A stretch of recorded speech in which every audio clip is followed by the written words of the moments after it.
All right, so again, Doppler net, we've been tracking this disturbance all week long. It was in the Gulf of Alaska. It's moved into the western portion of the U.S., going to continue to slide eastward and enter the plains as we go through the day tomorrow and eventually slide through central Texas late overnight Saturday night into early Sunday morning. Live look at Doppler net. We've been overall pretty much dry across the region. Told you yesterday we'd have the chance of some showers, but most of us would stay dry, would not be a washout, would not be widespread. And we've had isolated showers. We saw it mostly around the I-45 area today. We did have a few isolated showers at times around I-35, but again, most of us dry, mostly to partly cloudy. And we'll overall call it dry, and I think we're pretty much going to be staying dry as we go through the evening hours for Friday night lights. It will be breezy, it'll be warm, and we'll keep the scattered clouds around. Severe weather outlook here. This is put out by the Storm Prediction Center.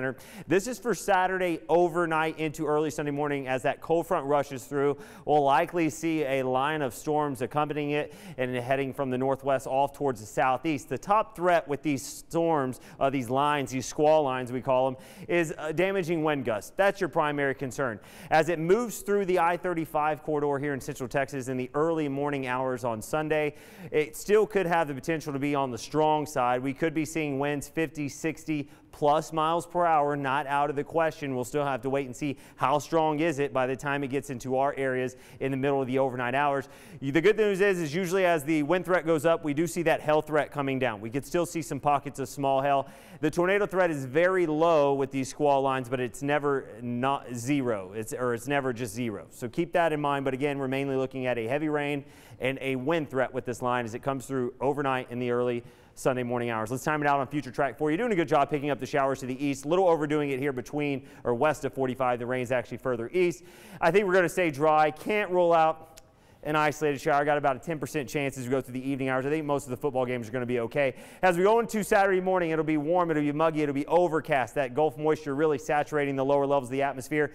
As we zip through the day, some breaks in the cloud cover and some daytime heating, trying to get a few isolated thunderstorms going. It'll be very isolated. If they can get going, they would likely have the chance to be strong to severe. Damaging hail, damaging winds would be the primary concern. Here comes that front. Let's get to it. 1 a.m. slicing in our northwestern counties, cutting through central, the heart of the viewing area, central Texas here, Waco, Temple, as we go in that 3 a.m. time frame. And then look at that, already moving through our southeastern counties as we go into early Sunday morning around 5:30.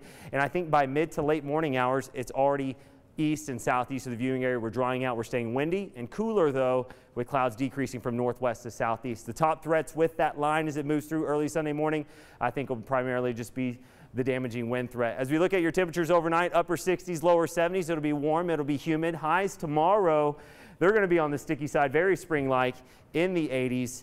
You'll notice that moisture out there. Here's a look at the 7-day forecast. After this, rain chances were quieting down, but still tracking a few more fronts. All right, Zach, not too bad. No. We need the rain too. We need it. We really could use this one. All right, thank you, sir.